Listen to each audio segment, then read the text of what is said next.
सारा क्षणिक है और आत्मा एक नित्य है।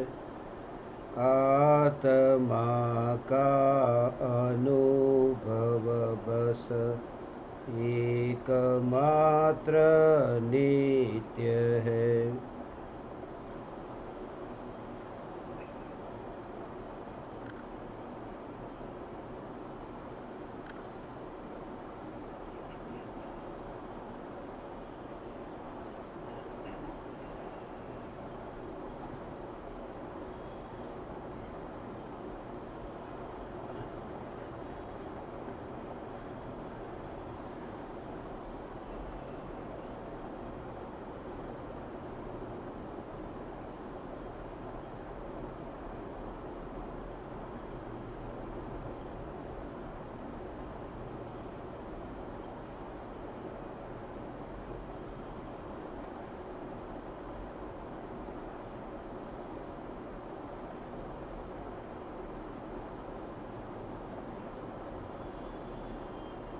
चैतन्य स्वभावी भगवान आत्मा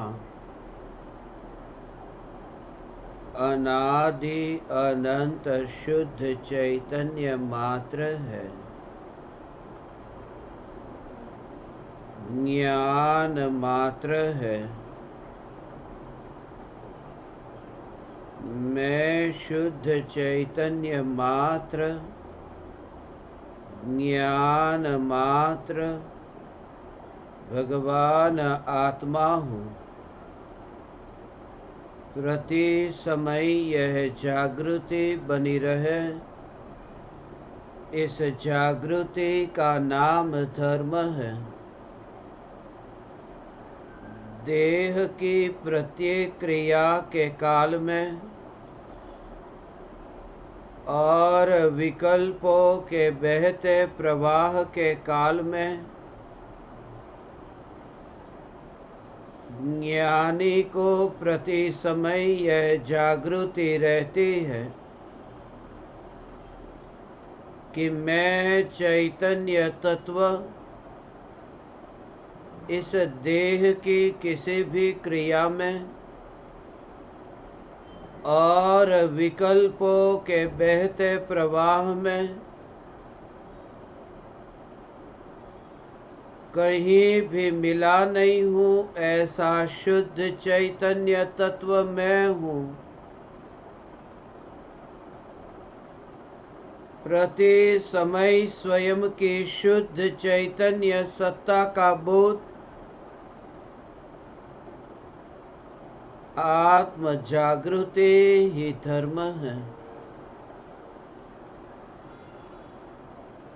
ज्ञान की जागृति ही आत्मा की जागृति है, क्योंकि भगवान आत्मा ज्ञान प्रमाण है। मैं देह प्रमाण नहीं, मैं ज्ञान प्रमाण हूँ। देह का जो आकार है यह आकार मेरा नहीं, ज्ञान का आकार मेरा है।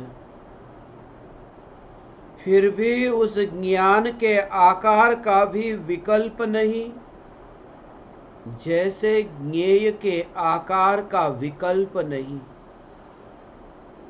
और ज्ञान स्वरूप की अनुभूति फिर भी जो अनुभूति में व्यक्त नहीं हो सकता, ऐसा त्रिकाल अव्यक्त ज्ञायक देव मैं हूँ। पर्याय में व्यक्त नहीं हो सकता, उसका भाव सिर्फ इतना है कि त्रिकाली ध्रुव चैतन्य सत्ता पर्याय नहीं हो जाती, क्योंकि सर्वांग स्वरूप नित्य ध्रुव स्वरूप ये पर्याय में व्यक्त होगा कैसे? इसलिए अव्यक्त कहा।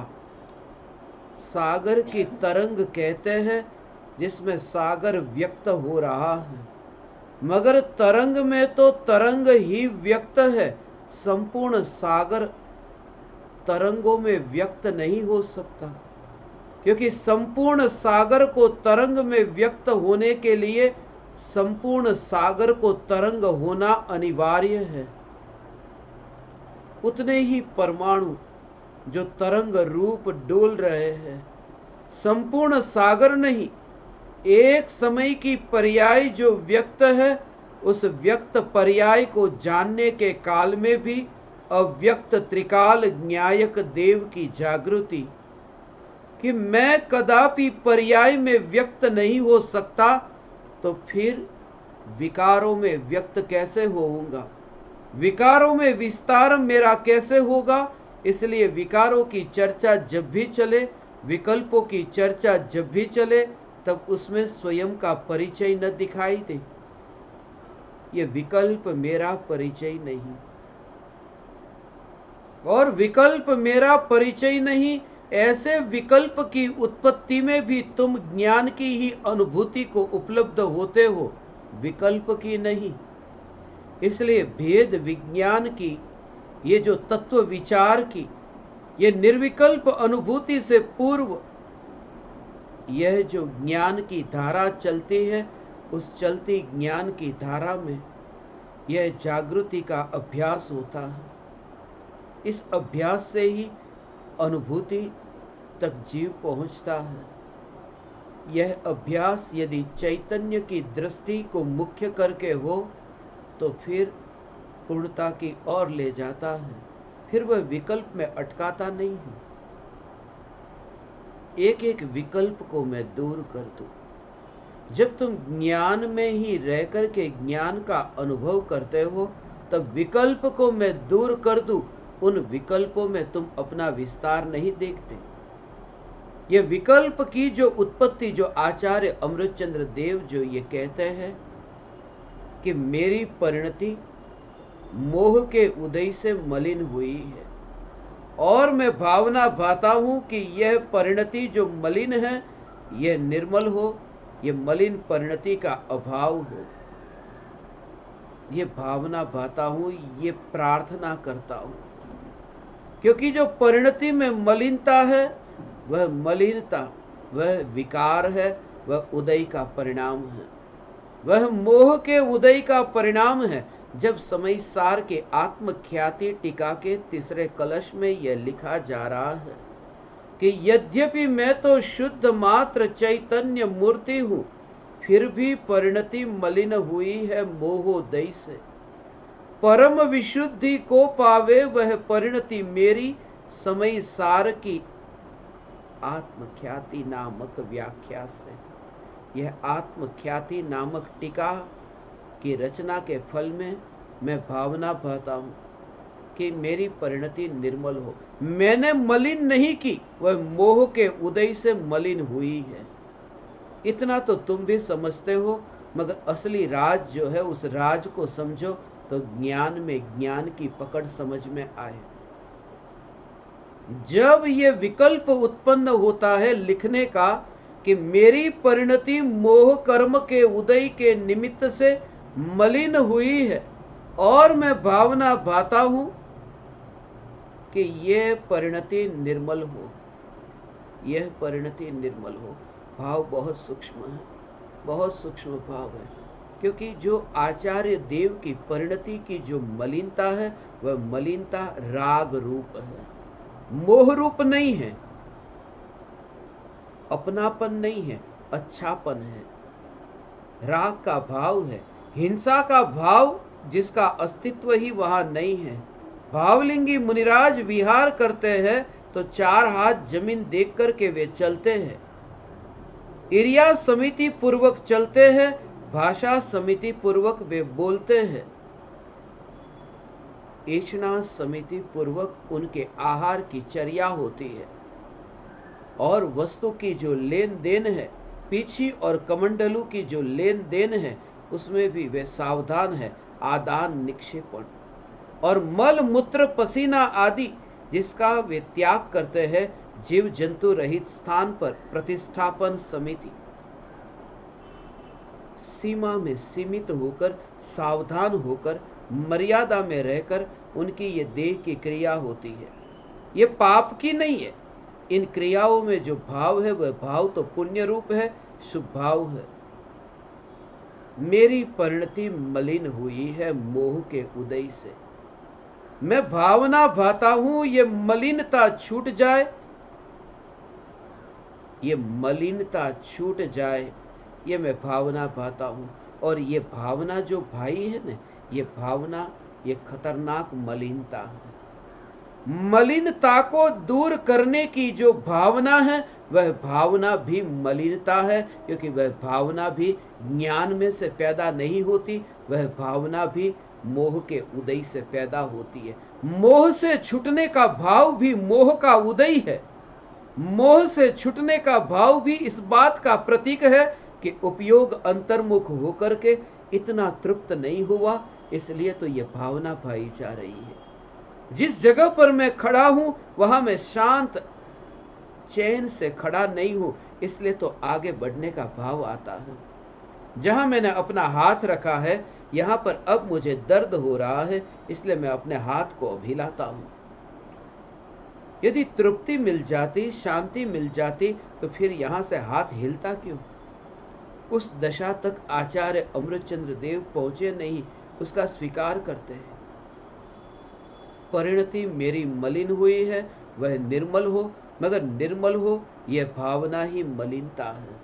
निर्विकल्प का अर्थ है कि तुम्हारा साधन ही साध्य बन जाए, इसलिए तो ज्ञान को ही साधन कहा और ज्ञान को ही साध्य कहा।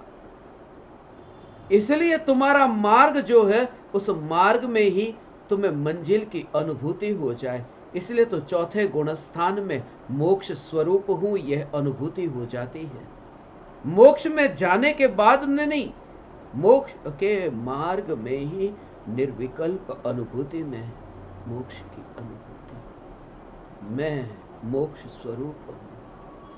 परम कृपालु देव जो कहते हैं तू छो मोक्ष स्वरूप, और मोक्ष होने के बाद में नहीं, अभी यही मैं मोक्ष स्वरूप हूं। जब तक तुम्हारी यात्रा ही इतनी आनंददायक न हो जाए तब तक समझना कि तुम्हें यात्रा का शुभारंभ ही नहीं हुआ।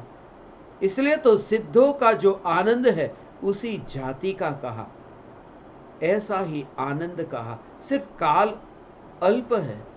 वितराग परिणति में इतनी शुद्धता में वृद्धि नहीं हुई, इसलिए पूर्ण सुख नहीं है, मगर जो सुख की जाति है उस जाति में अंतर नहीं है।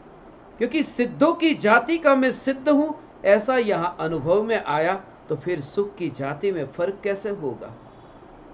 मगर जो सुख की जाति को भी जानता है वह ज्ञान निर्लेप है। मैं निर्लेप ज्ञान, निराकुल तारू, आगे कदम बढ़ाने का भाव नहीं रहता। इसलिए तो मोक्ष जो भविष्य में प्रकट होने वाला है वह यदि ध्यान में आ जाए तो यहां पर पर्याय ठहर जाती है। उनके विकल्पों में वह उलझ जाए तो यहां पर मुक्ति के मार्ग में यात्रा रुक जाती है। लक्ष्य मोक्ष का है यह भी कहने की बात है, वास्तव में तो न साध्य, न साधन, न साधक, कोई भेद नहीं है। इसे तो मोक्ष मार्ग कहा, कोई भेद नहीं है। मैं साधना करने वाला हूं और मेरा साध्य कोई और है, साध्य कोई और है, इसलिए मुझे साध्य की ओर जाना है। जैसे मैं यहां बैठा हूं और सामने मेरा साध्य है, तो मैं जहां हूं वहां से उठ करके मुझे सामने जाना होगा, यात्रा शुरू करनी होगी, क्योंकि मैं यहां हूं और मेरा साध्य कहीं और है। इसका अर्थ यह हुआ कि मैं स्थिर नहीं बैठ सकता, मुझे यात्रा करनी पड़ेगी। और धर्म गति का नाम नहीं, स्थिर हो जाने का नाम है। और स्थिर हो जाने वाली भी पर्याय है, पर्याय में धर्म प्रकट होता है, ध्रुव में नहीं। ध्रुव की स्थिरता कैसी है? वह अलौकिक है, यह चैतन्य लोक, ये न्यायक न्यायक न्यायक।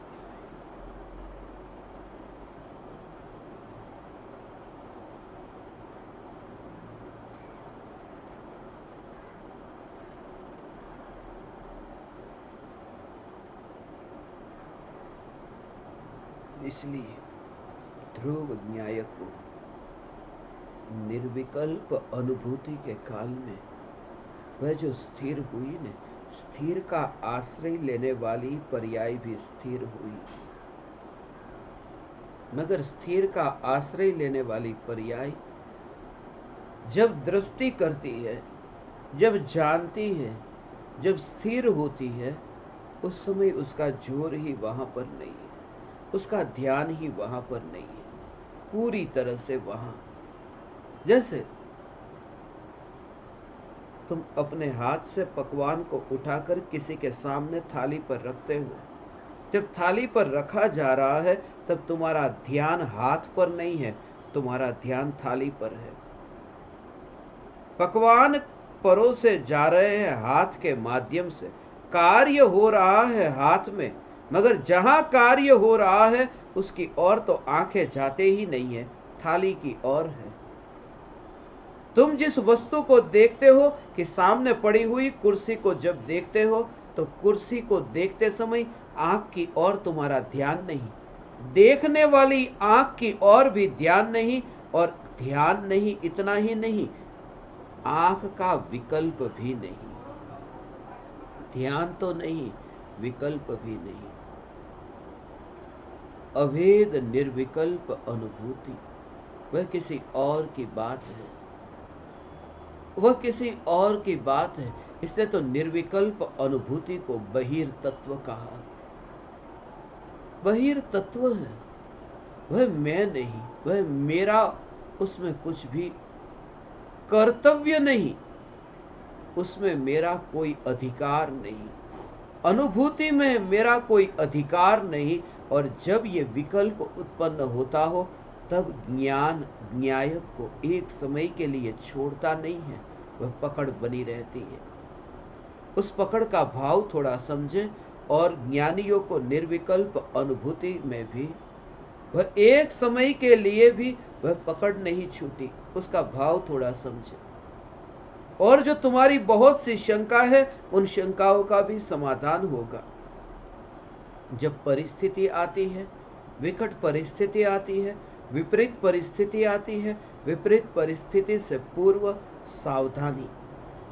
तुमने आज तक जो प्रश्न पूछे हैं ना भगवान, ये प्रश्न तुमने ऐसे पूछे कि जब संकट आए तब क्या किया जाए, जब पानी आए तब फिर उस पानी को कैसे रोका जाए। उस समय वहां पर सीमेंट और रेत, उस समय ईंट और पत्थर, उस समय किसी कारीगर को बुला करके ये दीवार तैयार कराओ क्योंकि पानी आ रहा है, ये ना हो सकेगा। पानी आए, पानी आए, उस समय उस दीवार को तुम बांध नहीं सकते। पानी आए तो दीवार को उस समय तुम बांध नहीं सकते। उससे पहले ही दीवार खड़ी करके रखो कि जब वह पानी आए कि दीवार हो, अब तुम्हें तकलीफ नहीं होगी, क्योंकि पहले से ही दीवार मजबूत हो गई है। इतनी मजबूत हो गई है, अब लकड़ी के सहारे की जरूरत नहीं है कि छत मजबूत हो गई है। अब डरने की जरूरत नहीं है, अब बिना सहारे की भी ये छत टिक सकती है। पहले तो ये लकड़ी के सहारे की जरूरत पड़ती है, उसके बाद में लकड़ी का सहारा हो तो चलते चलते हम ही घर में गिर जाएंगे। यदि पहले लकड़ी का सहारा न हो तो छत गिरेगी, और बाद में लकड़ी का सहारा हमेशा बना रहे तो लोग गिरेंगे। इसलिए सहारे की जरूरत है, और उस सहारे को छोड़ने की जरूरत है। जब भी विपरीत परिस्थिति आती हो, उस समय तुम सावधान कैसे रहोगे?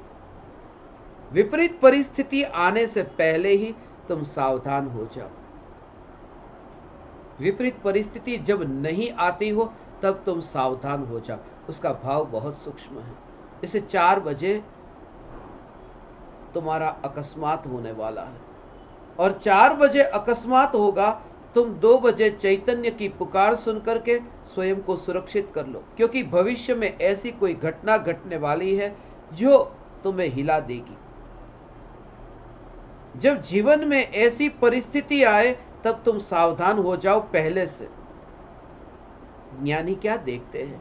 ज्ञानी ये देखते हैं कि ऐसा कौन सा समय है जब विपरीत परिस्थिति नहीं होती, ऐसा कौन सा समय है जब बुरा काल नहीं होता। अज्ञानी संयोगों में बुरा काल देखता है, अकस्मात हो जाए, कोई बीमार हो जाए, कोई धन लुट जाए, किसी का वियोग हो जाए, उसे वह बुरा काल देखता है। ज्ञानी देखते हैं कि प्रति समय ये जो राग और द्वेष के विकल्प है, यही बुरा काल है, यह बुरा काल है। और वह बुरा काल आए उससे पहले ही सावधान हो जाना। कहां आए? वह बुरा काल ज्ञान में आए उससे पहले सावधान हो जाना। मेरे पास वह बुरा काल आए, राग का विकल्प मेरे भीतर आए उससे पहले सावधान। और अनंत काल में कभी भी राग का विकल्प मुझ में नहीं आएगा, इसलिए अनंत काल तक वह सावधानी बनी रहती है, सदा काल यह जागृति बनी रहती है। इसलिए अज्ञानी यह देखता है कि कैसे करूं, कैसे करूं, इन विकल्पों से मैं कैसे छूटूं। इतनी निर्लेपता, ये जागृति कैसी है तुम्हें पता है? दूर से देखने वाले को यह समझ में न आएगा। ये दोनों समानांतर, ऐसी जो रेल की पटरी है और एक पटरी पर जैसे तुम बैठे हो और दूसरी भी बिल्कुल पास में ही एक पटरी है और सामने से 100 किलोमीटर प्रति घंटे की रफ्तार से चलने वाली ट्रेन आ रही है और दूर से कोई व्यक्ति तुम्हें देखता है और वह व्यक्ति तुम्हें देख करके चिल्लाता है कि हट जाओ, सावधान हो जाओ, मर जाओगे, कट जाओगे। मगर तुम वहीं पर ही बैठे हो, क्योंकि तुम ये देख रहे हो कि जिस पटरी पर मैं बैठा हूं उस पटरी पर वह ट्रेन नहीं आ रही है, वह ट्रेन किसी और पटरी पर है। फिर वो 100 किलोमीटर नहीं, उसकी गति फिर 700 किलोमीटर की भी हो, मुझे फर्क नहीं पड़ेगा, क्योंकि मेरी पटरी जो है वो अलग है। इसलिए ज्ञानी को सदा काल ये ज्ञान का जानना जानना जानना जानना। इसलिए भविष्य में कभी कोई बुरे भाव आ जाए तो सावधान हो जाओ। बुरे भाव आए तो सावधान होने का मतलब यह नहीं कि बुरे भाव को रोक दो, उस ट्रेन की गति को कम नहीं करना है। सिर्फ तुम्हें यह जागृति रखनी है कि मैं जिस पटरी में हूं वहां ट्रेन आ ही नहीं सकती, मैं जहां हूं वहां ये विकल्प आ ही नहीं सकते, और विकल्प फिर कितने भी विकार रूप हो। इसलिए तो अनादि अनंत, ये कितने भी डिब्बे की ट्रेन हो, लगातार ट्रेन चल रही है, यहां तो आएगी ऐसा नहीं, लगातार चल रही है। अनादि काल से ये ट्रेन चल ही रही है, मगर मैं जहां हूं वहां वह ट्रेन आई ही नहीं है, यहां कोई दूसरा नहीं, इसलिए निर्भय हूं। मगर जो व्यक्ति दूर से देखता है वो ये देखता है कि ये मर जाएगा, ये मर रहा है, ये आत्महत्या कर रहा है। ज्ञानी आत्महत्या नहीं करते।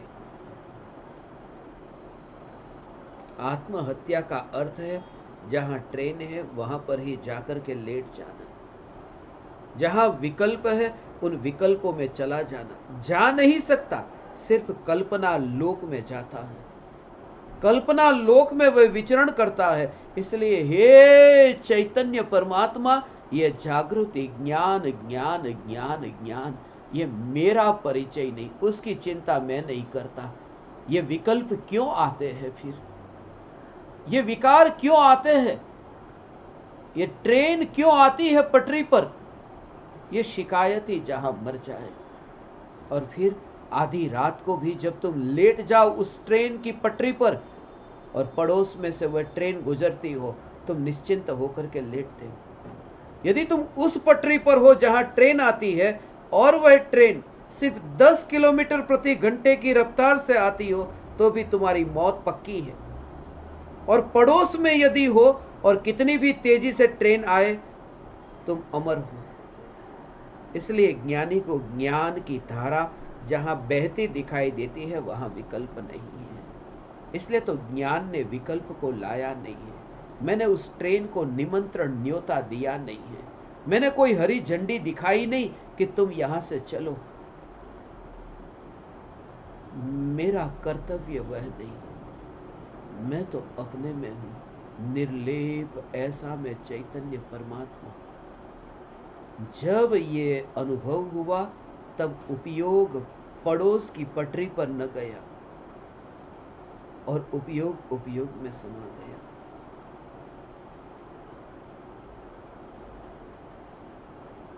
उपयोग उपयोग में समा गया, मगर जो समाया नहीं वह ध्रुव न्यायक देव में। जो तुम शिकायत करते हो या प्रश्न करते हो कि न्यायक को पकड़े कैसे, ज्ञानी कहते हैं पकड़ने की बात ये तुम्हारी संसार परिभ्रमण की रुचि है। न्यायक को पकड़े कैसे, ये संसार परिभ्रमण की रुचि है, क्योंकि पकड़ने का स्वभाव पर्याय का है, द्रव्य का नहीं। और जो तुम नहीं हो वहां तुम्हारी रुचि है कि मैं द्रव्य को कैसे पकड़ूं। तुम पर्याय में रहकर के द्रव्य को देखते हो, तुम दूर रहकर के द्रव्य को देखते हो, इसलिए पकड़ने का भाव आता है। हीरे को पकड़ने का भाव आता है क्योंकि तुमने अपने को हाथ माना है।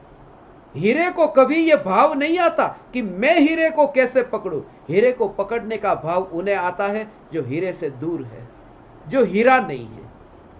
इसलिए ज्ञानी को जब अभेद न्यायक देव पर्याय में पकड़ में आया है, उस समय पकड़ने के भाव से नहीं, न्यायक के स्वीकार से।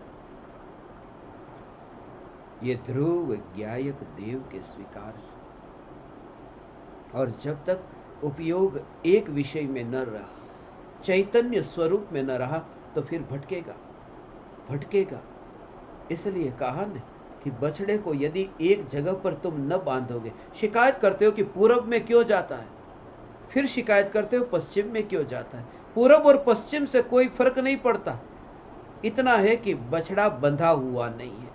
यदि बंधा हुआ हो तो फिर किसी भी दिशा में न भटकेगा, कहीं नहीं भटकेगा, एक जगह नहीं, किसी भी जगह नहीं भटकेगा, क्योंकि वह बंध गया, बछड़ा बंध गया। खूंटे के साथ में उस बछड़े को बांध दो, फिर वो कहीं नहीं भटकता है। और बछड़ा खूंटे के साथ में कैसे बंध जाए, कोई दूसरा बांधने वाला होता है। यहां पर्याय ध्रुव न्यायक में कैसे बंधे, कैसे ध्रुव न्यायक देव को पकड़ ले, ध्रुव न्यायक देव को पकड़े कैसे, उसमें भी है कि बछड़ा जो खूंटे के साथ में बंधता है, वह खूंटे के साथ में बंधने वाला बछड़ा अलग है और खूंटा अलग है। तुम्हारा जोर बछड़े पर न हो, तुम्हारा जोर खूंटी पर हो। मैं बछड़ा नहीं हूं, मुझे बंधना नहीं है। जिसमें आकर के पर्याय बंधती है, जिसमें आकर के पर्याय डुबकी लगाती है, उस समय पर्याय में यह प्रोसेस चालू हो जाता है। दूसरा कोई उपाय नहीं है। जीभ के अलावा मिठाई को चखने का कोई दूसरा उपाय नहीं है। जीभ के अलावा मिठाई को चखने का दूसरा कोई उपाय नहीं है, मगर मिठाई जब चखने में आती हो तब जीभ का विकल्प न हो, बस ये सावधानी। पर्याय के अलावा द्रव्य के अनुभव का कोई उपाय नहीं है, सिर्फ ये जागृति की पर्याय के अलावा भले द्रव्य को पकड़ने का कोई उपाय न हो, मगर पर्याय का विकल्प न हो। मैं द्रव्य, मैं ध्रुव न्याय, मैं ध्रुव न्याय।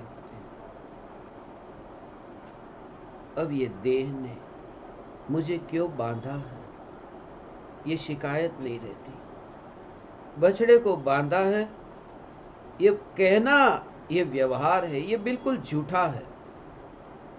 बछड़े को कैसे बांधा जा सकता है? रस्सी को रस्सी के साथ में गांठ मार दी, वो गठान जैसे हो गई कि हमने ये कह दिया कि बछड़े को बांधा। बांधने का कार्य रस्सी का रस्सी के साथ में होता है, गठान रस्सी में लगी है, बछड़े में नहीं। बोला जाता है कि बछड़ा बंध गया है। यह कहा जाता है कि आत्मा कर्मों से बंधा है, मगर आत्मा का स्वभाव ही नहीं, पुद्गल पुद्गल के साथ में बनता है। स्पर्श का स्पर्श के साथ में स्पर्श होता है। एक परमाणु का स्पर्श, दूसरे परमाणु का स्पर्श, और उन दोनों का मिलना। स्पर्श स्पर्श, और वह भी मिलना नहीं है। वहां मिलना भी स्वतंत्रता का परिचय देता है। कैसे परिचय देता है? उस रहस्य को समझो। वह स्वतंत्रता का जो परिचय देता है कि एक एक परमाणु स्वतंत्र है। शरीर के परमाणु को देखो, वहां एक दूसरे से बंधे नहीं है। तुम्हारे हाथ में बर्फ है और पैरों में जूते नहीं, चप्पल नहीं और गर्म, तो वहां ये हाथ के परमाणु ठंडे हो गए, पैर के परमाणु गर्म हो गए। यदि परमाणु परमाणु की स्पर्श ना होती तो ठंडा स्पर्श, गर्म स्पर्श, ये सब परमाणु एक दूसरे के अंदर, वो ठंडा गरम सभी परमाणु अलग अलग पर्याय वाले हैं। कोई परमाणु ठंडा है, कोई परमाणु गर्म है, कोई रूखा है, कोई चिकना है, और कोई पुद्गल हल्का है, कोई भारी है, कोई कठोर है, कोई नरम है। यदि मुलाकात होती तो सब एक से हो जाते, ठंडा ही ठंडा हो जाता। मगर कुछ ठंडे और कुछ गर्म, वो बताते हैं कि परमाणु परमाणु में बंधन नहीं हुआ, परमाणु परमाणु में स्पर्शना नहीं हुई। एक परमाणु का स्वभाव दूसरे परमाणु में गया नहीं। और जब परमाणु परमाणु में यह स्वतंत्रता दिखाई दे तो ध्रुव में बंधन कैसा? इसलिए वे देहधारी नहीं, क्योंकि देह के परमाणु भी परमाणु को धारण नहीं करते। यही तो प्रमाण है कि पानी शरीर में एक साथ गया, कुछ परमाणु पहले दूर हुए, कुछ परमाणु बाद में, कुछ परमाणु देह बन गए। ये जो अलग अलग परमाणु की योग्यता, एक परमाणु की योग्यता, यही तो समझने की कला है। कच्छ में जब भूकंप आया था, अहमदाबाद में मकान गिर गए, एक पूरा मकान गिर गया, एक भी व्यक्ति वहां जिंदा नहीं बचा था। और उस मकान में व्यक्ति जिंदा न बचा, मगर उस पूरे मकान में, पूरे बिल्डिंग में जिन जिन लोगों के घर के अंदर जाकर के देखा, कांच का एक भी गिलास नहीं फूटा। आदमी मर जाते हैं और गिलास फूटे बिना रह जाते हैं, जो ठोकर बच्चे की लगे और फूट जाए। मगर ये स्वतंत्रता, ऐसी स्वतंत्रता यदि तुम्हारी समझ में आ जाए तो तुम देह के कर्ता नहीं, फिर तुम्हें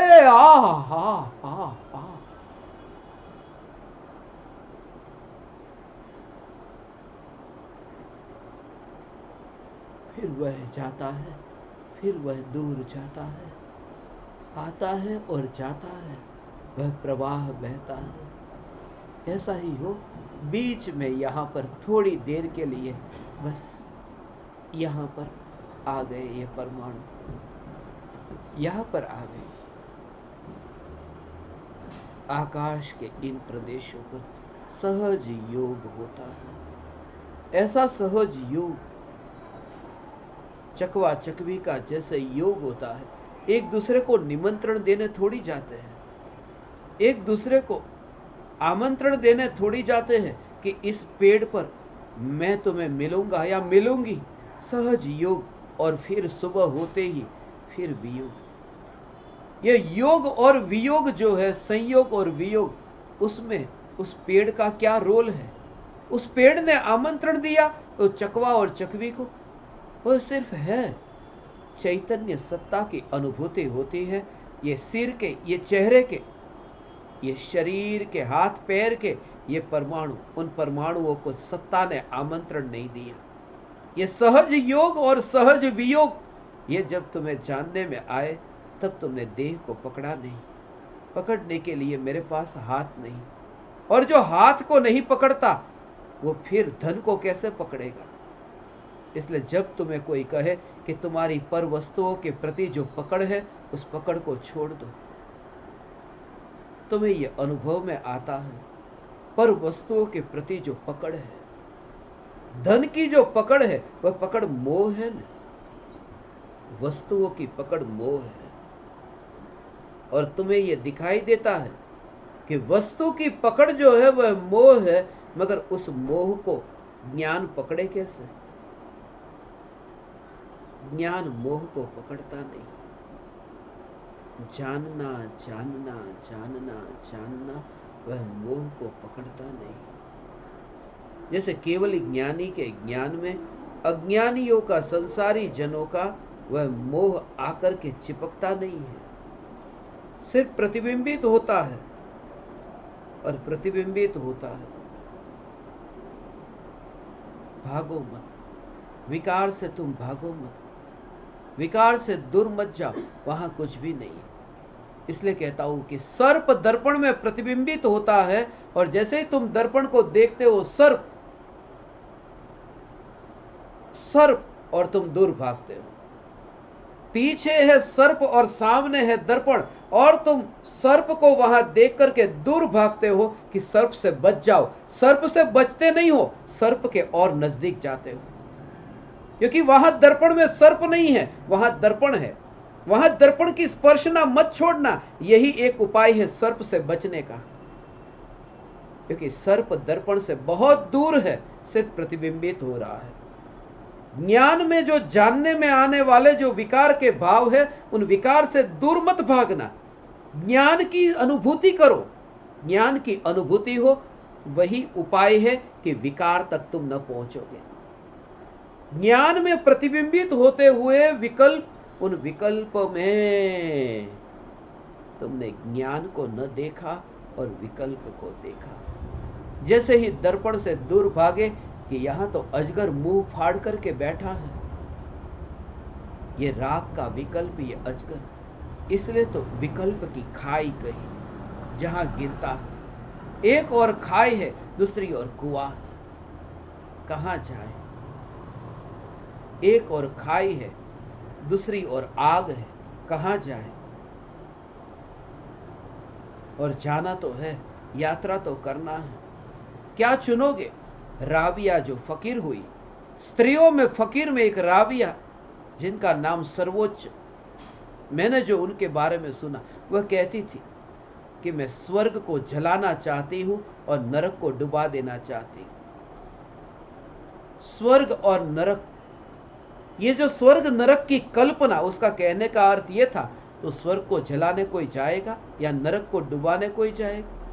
सिर्फ कल्पना लोक में जो स्वर्ग नरक बना हुआ है, बस उससे छुटकारा हो। और स्वप्न में, कल्पना लोक में, उसका अर्थ यह है कि जहां यह ज्ञान है, इस ज्ञान में न स्वर्ग है न नरक है। कहां जाओ? एक और खाई है, दूसरी ओर अग्नि है। अग्नि, द्वेष की अग्नि और राग के खाई, वो कहां जाऊं मैं? Just walk between the to, दो के बीच में यात्रा करो। और ज्ञान है, ऐसे ही यात्रा करता है। ज्ञान की यात्रा भगवान ऐसी है, जानना जानना जानना। Just walk between the two and you don't need to walk between the two. Modifications are walking since eternity. अनंत अनंत अनंत काल से ये प्रवाह चल ही रहा है, कहीं पहुंचता नहीं है। तुम यदि उसे देखो तो वहां पर कहीं पहुंचना नहीं होता। पानी जो बहता है ना, उस बहते पानी को तुम देखो, यदि गांवों के साथ में मिला करके देखो तो पानी अभी इस गांव की नदी से गुजर रहा है, फिर कोई और गांव से गुजरा, पानी गुजर रहा है, क्योंकि गांव के साथ में जोड़ करके देखते हो। यदि पानी को सिर्फ पानी मात्र के रूप में देखो तो फिर वहां कोई भेद नहीं। इसलिए सूर्य को यदि तुम भारत के साथ में जोड़ करके देखोगे तो लगेगा कि सूर्यास्त हो रहा है, और सूर्य को यदि तुम अमेरिका के साथ में जोड़कर देखो तो सूर्योदय हो रहा है। मगर सूर्य को भारत और अमेरिका से अलग सूर्य देखो तो ना तुम्हें अस्त दिखेगा ना उदय दिखेगा, तुम्हें सूर्य ही दिखेगा। ज्ञान को ज्ञान के निकट जाकर के देखने पर यह ज्ञान की पकड़, यह ज्ञान की पकड़ है।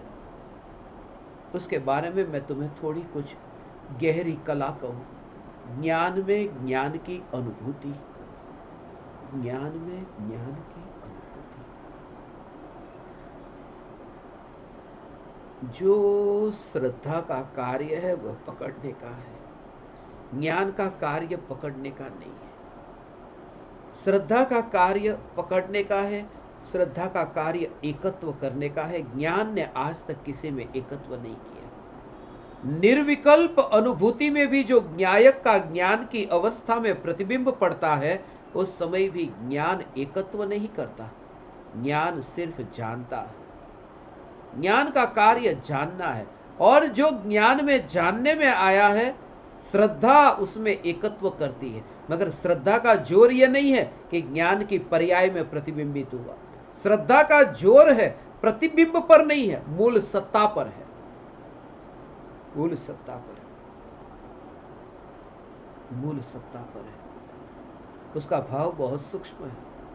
तुमने अपनी पत्नी को दर्पण में प्रतिबिंबित होती हुई देखा, और जैसे तुम्हारी पत्नी दर्पण में प्रतिबिंबित हुई, उस समय तुम्हें पत्नी में जो अपनापन है, वो अपनापन उस प्रतिबिंब में नहीं है। प्रतिबिंबित तो हुई है, मगर प्रतिबिंबित होती हुई देखा, मगर जोर रस साक्षात सत्ता स्वरूप पत्नी में है, उस प्रतिबिंब में नहीं है। ज्ञान में प्रतिबिंबित होते ये न्यायक देव, वो तो त्रिकाल, त्रिकाल। पत्नी का आयुष्य तो क्षण भंगुर है, और दर्पण का आयुष्य क्षण भंगुर है। यहां तो जहां प्रतिबिंबित हो रही है वह ज्ञान की अवस्था, वह ज्ञान की अवस्था एक समय की, और प्रतिबिंबित होने वाला न्यायक देव नित्य, नित्य, ये नित्य न्यायक देव। मगर सत्ता पर जोर है, प्रतिबिंब जहां हुआ। इसलिए पकड़ का भाव समझो कि जो ज्ञान की अवस्था में न्यायक देव प्रतिबिंबित हुआ, उस समय पकड़ ज्ञान की न हुई, दर्पण ने नहीं पकड़ा है। उस पति ने कहा ये मेरी पत्नी, मगर प्रतिबिंब में नहीं, सत्ता स्वरूप पत्नी। दर्पण तो सिर्फ एक माध्यम बन गया। श्रद्धा के पास दूसरा कोई उपाय नहीं था सीधा न्यायक तक पहुंचने का। इसलिए ज्ञान में प्रतिबिंबित होती हुई अवस्था में जो प्रतिबिंबित हुआ, उस न्यायक में एकत्व। और दर्पण का काम आंख नहीं कर सकती, आंख का कार्य वो दर्पण नहीं कर सकता। भारत में जो कानून बनते हैं, उस कानून बनने से पहले राष्ट्रपति का सिग्नेचर, उसका हस्ताक्षर उस पर हो, और फिर वो कानून बनेगा। मगर राष्ट्रपति के नीचे जो काम करने वाले 500 लोग हैं, वो 500 लोग हस्ताक्षर नहीं करते, उनके दस्तखत काम में नहीं आते, वे सिर्फ विचार करते हैं। उनका कार्य सिर्फ विचार करना है, और विचार करके फिर वो प्रस्ताव लेकर जाते हैं। इसलिए कहते हैं उसको प्रस्ताव कहते हैं, कानून नहीं कहते। वो प्रस्ताव लेकर के राष्ट्रपति के पास जाए, और राष्ट्रपति मोहर लगाते हैं। यदि राष्ट्रपति को वो 500 लोगों के विचार यदि मंजूर नहीं है, तो राष्ट्रपति ये नहीं कहेगा कि इसे मेरे पास छोड़कर जाओ, मैं विचार करूंगा। राष्ट्रपति ये कहेगा कि तुम फिर दोबारा विचार करो, मैं विचार नहीं करूंगा, विचार तुम दोबारा करो। जब भी मैं करूंगा तब मैं तो हस्ताक्षर, मैं तो सिग्नेचर करूंगा। मेरा कार्य हस्ताक्षर करने का है, तुम्हारा कार्य सोचने का। तुम्हारा कार्य हस्ताक्षर करने का नहीं। श्रद्धा का कार्य है अपनापन करना, पकड़ श्रद्धा में होती है, और ज्ञान का कार्य विचारना है। इसलिए चैतन्य तत्व विचार ये ज्ञान की अवस्था है। इसलिए परम कृपालु देव ने कर विचार तो पाम, ये विचार में ज्ञान लिया, और औषध विचार ध्यान, वहां ध्यान में चारित्र लिया। ज्ञान और ध्यान, विचार और ध्यान, तभी होगा। विचार और ध्यान, कर विचार तो पाम। विचार से साधना का मंगलमय मंगलाचरण होता है, और ध्यान से सफल पूर्णा होती, ध्यान से सफल पूर्णा होती। श्रद्धा की पकड़ जैसे ही हुई, यह मैं, पकड़ने का कार्य श्रद्धा का, यह मैं, और वह एक समय में, उसके लिए लंबा काल न लगा। जैसे लॉटरी खरीद ली हो, 9 अंक तो मिल गए, मैचिंग करता है। यहां मेरे पास जो लॉटरी है उसमें 9 तो मिल गए, कुल 10 अंक है। और वहां 1 करोड़ का ढेर है, और बरसों से, जन्म से लेकर के अब तक कंगाल माना है। और जैसे ही 9 अंक यहां सामने देखता है और यहां देखता है, और जैसा सामने देखा ऐसा यहां देखता, और 10वां अंक जैसे वहां था ऐसा ही यहां देखा। देखते ही वो नजर भी हटानी नहीं पड़ती, वो करोड़ रुपए की पकड़ हो गई, ये मेरे। उसके लिए कुछ महीने नहीं लगते कि 10वां अंक मैच हो गया है तो अब मैं फिर थोड़ी देर के बाद में अपने को करोड़पति मानूंगा, वो मैचिंग हो गया। ऐसे ही मैचिंग करता है शिष्य गुरु की वाणी के साथ में। सामने गुरु के वचन है और यहां स्वयं की अनुभूति मैचिंग करता है। और उस समय फिर जब लॉटरी आई, बस वहां पर फिर उधर देखता भी नहीं है। जैसे वहां 10वां अंक देखा और यहां पर 10वां अंक का मिलन हो गया, बस अब वो लॉटरी भी एक और रह गई और वहां का अंक भी एक और रह गया। ऐसी ये अनुभूति गुरु की वाणी और आत्मा की अनुभूति, ये दोनों एक और रह गए। इसलिए एक और रह गए क्योंकि पाया ध्रुव को, अनुभूति को नहीं। अनुभूति तो ये माध्यम बन गई, रस तो ध्रुव में है, अनुभूति में नहीं है। अनुभूति की रुचि निगोद की तैयारी है, पर्याय की रुचि है, वह पर्याय दृष्टि, मिथ्या दृष्टि, वह नरक की ओर जा रहा है। इसलिए मुझे अनुभूति में रुचि नहीं। अनुभूति हुई अनंत पर्यायों में, मगर अनुभूति की रुचि नहीं। हुई तो हुई, न हुए तो न हुए। रुचि है ध्रुव की। वो जो 1 करोड़ और 1 करोड़ की लॉटरी लगी, 1 करोड़ का ढेर है, अनंत गुणाधिपति चैतन्य, मगर चैतन्य एक। वो करोड़ में नोट तो अनंत परमाणुओं का पिंड, ऐसी ये नोट, और एक एक नोट में अनंत परमाणु, ऐसा ये ढेर। और उस व्यक्ति को कोई पूछे कि वहां जो 2000 रुपये की नोट है उसका नंबर तुझे पता है, दूसरी नोट का नंबर पता है, तीसरी का नंबर पता है, कुछ पता नहीं, ऊपर से सिर्फ ढेर देखा है और मान लिया मैं करोड़पति। कोई नंबर याद नहीं है, पता भी नहीं है, याद तो दूर। सम्यक दृष्टि ज्ञानी को अनंत गुण का पता नहीं है। उन्हें पूछो, बताओ अनंत गुण के नाम, गिने चुने नाम बता देंगे। ऊपर ऊपर से देखा मगर सबको देख लिया। ज्ञान को व्यक्त होता हुआ देखा कि न्यायक को देखा। इसके भी रहस्य अद्भुत है। हे ज्ञान दीपक, ये पिछले 2 दिनों से जो सत्संग ये मोहमयी में हो रहे हैं, मैं भावना भाता हूं जल्दी से जल्दी तुम तक पहुंचे, क्योंकि ये सार है, ये समय सार है। ये समय सार की अनुभूति से न्यारा समय सार है। श्रद्धा कैसे पकड़ती है न्यायक देव को,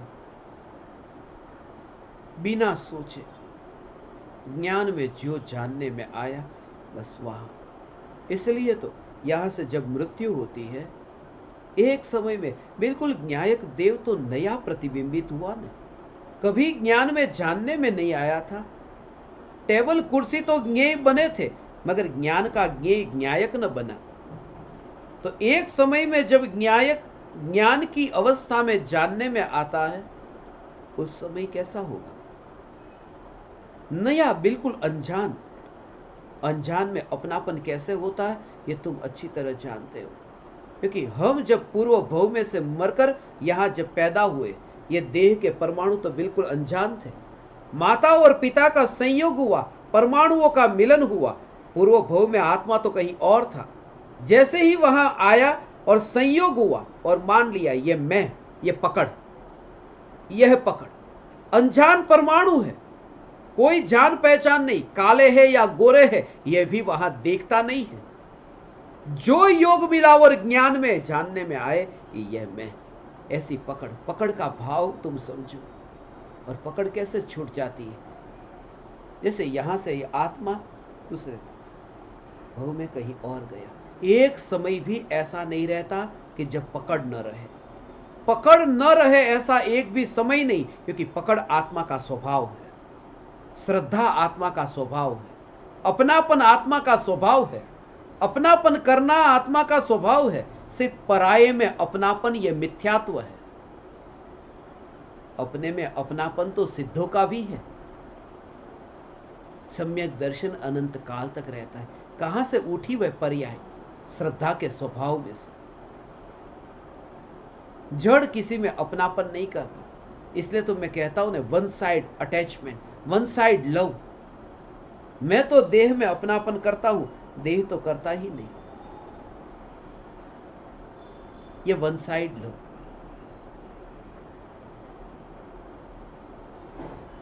अपना।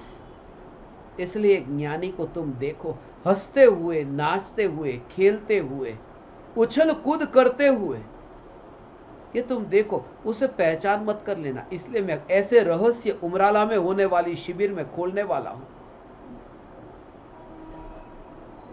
ज्ञानी के ऐसे ऐसे कृत्य मैं तुम्हारे सामने बताऊंगा जो सुनकर के तुम्हारे पैर से जमीन खिसक जाएगी। क्योंकि आज तक जो तुमने सुना है वो ज्ञानियों के बारे में अच्छा अच्छा बहुत सुना है। मैं तुम्हें ज्ञानियों की बुराई बताऊंगा, और ये बताऊंगा कि ऐसी बुराई में वो श्रद्धा कैसे अचल रहती है।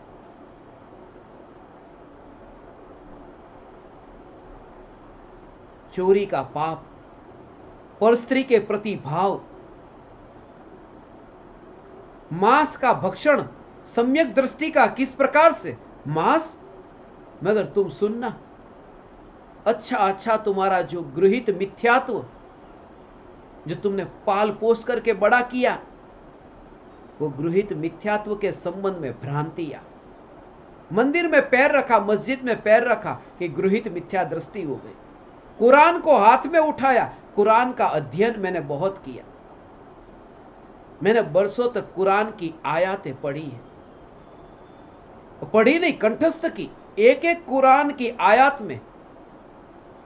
और बाइबल के वायु चैप्टर तो मुझे सबसे प्रिय लगा है। वायु चैप्टर एक एक की कहानी में बताऊं बाइबल की। और गीता, गीता तो कंठस्थ की थी। नैनम छिंदंती शस्त्राणि नैनम दहति पावक न चैनम क्लेदयन्त्यापो न शोषयति मारुत।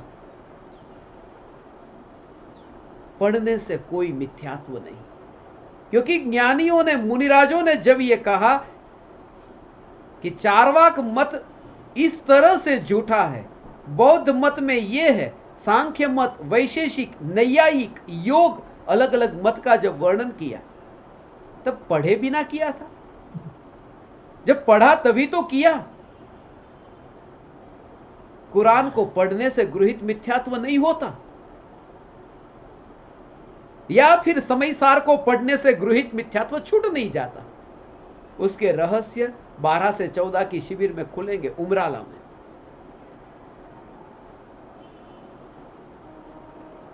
मोहमयी नगरी में यह जागृति कि मोह ज्ञान में प्रतिबिंबित हुआ है, मगर मोहमयी में चैतन्यमयी सत्ता की जागृति।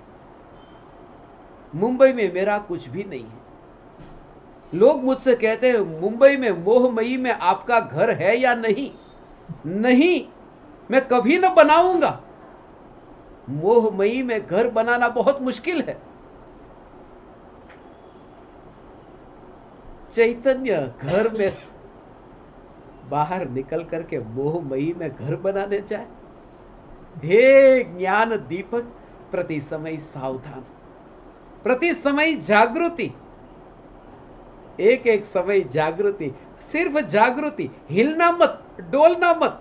पटरी से हिलना डोलना नहीं कह रहा हूं, सिर्फ जागृति कि जिस पटरी पर मैं हूं वहां ट्रेन नहीं आ रही, ये जागृति। और ये दशा मैंने आपकी देखी है भगवान, ये देखी है, क्योंकि तुम भी उसी पटरी पर हो, सिर्फ सो रहे हो। जाग करके देखो, सदा काल यह जागृति। घटना घटे उससे पहले सावधान हो जाना। पहले से ही सावधान हो जाना। और घटना प्रति समय घट रही है, इसलिए सावधानी प्रति समय चाहिए। मेरी यह प्रतिज्ञा है कि जिनके घर में बाल निकलता है भोजन में, वहां मैं भोजन नहीं करता। और इतनी जगह निकला, बाल निकलता है, और मैं पहले से ही उनको समाचार पहुंचा देता हूं कि तुम्हारे बाल को ढक करके, पूरी तरह से ढक करके भोजन पकाना। और बाल ऐसे खुले हो जैसे मॉडलिंग में जाना हो, और फिर बाल थाली में गिरे और मैं भोजन छोड़ दूं, लोग रोते हैं। सावधानी पहले से हो। यह आज का सत्संग इसलिए हुआ, सावधानी पहले से, घटना घटने से पहले तुम सावधान हो। और जो सावधान हो और फिर अपराध हो ने, उस अपराध को मैं क्षम्य भी करता हूं, वो क्षम्य है क्योंकि सावधानी है। इसलिए तो भरत चक्रवर्ती का युद्ध भी क्षम्य है क्योंकि सावधान है। इसलिए तो 96,000 रानियों का भोग भी क्षम्य है क्योंकि सावधान है। इसलिए तो पटरी के पास में बैठना भी क्षम्य है क्योंकि जागृत हो। हे ज्ञान दीपक, तुम सावधान रहो। रोने से पहले तुम सावधान हो जाओ, पूरी सावधानी हो, फिर होना न होना उदय पर। मैं 4 हाथ जमीन देख करके चलूंगा सावधानी से, फिर भी कोई जीव जंतु मेरे पैर के नीचे आकर मरेगा, वो उदय। मैं अपनी तरफ से सावधान रहूं, मैं अपनी तरफ से सावधान रहूं, बाकी सब उदय। आप परमात्माओं के निमित्त से यहां मोहमयी में चैतन्यमयी पुकार करने का मुझे अवसर मिला।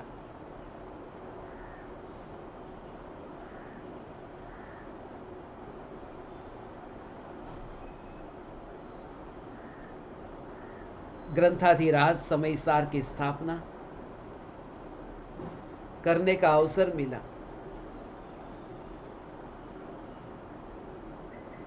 और अंतर में, गहराई में चैतन्य चैतन्य चैतन्य की पटरी से हटा ही नहीं, पटरी से हटा ही नहीं।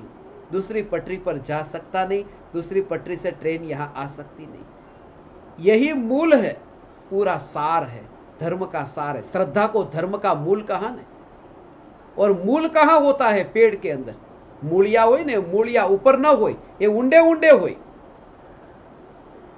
इसलिए तो मूल उंड कहते हैं, मूलुंड।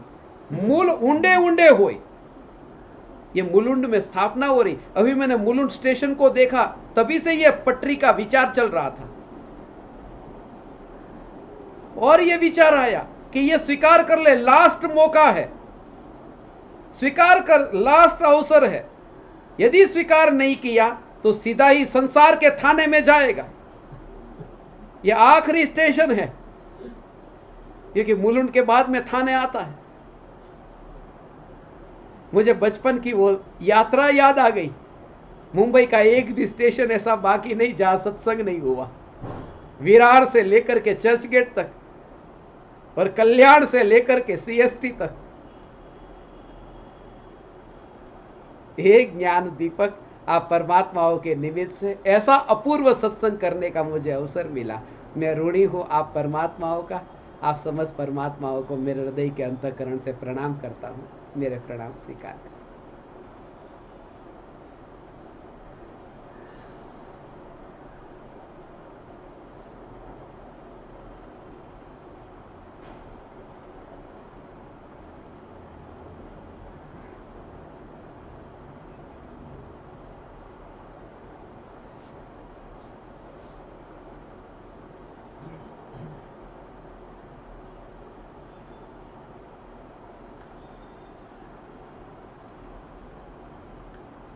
अहो अहो श्री सद्गुरु करुणा सिंधु अपार,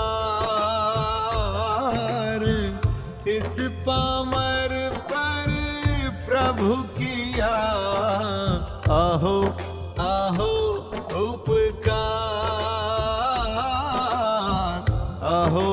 अहो उपकार। देह सहित जिनकी दशा, वरते देहा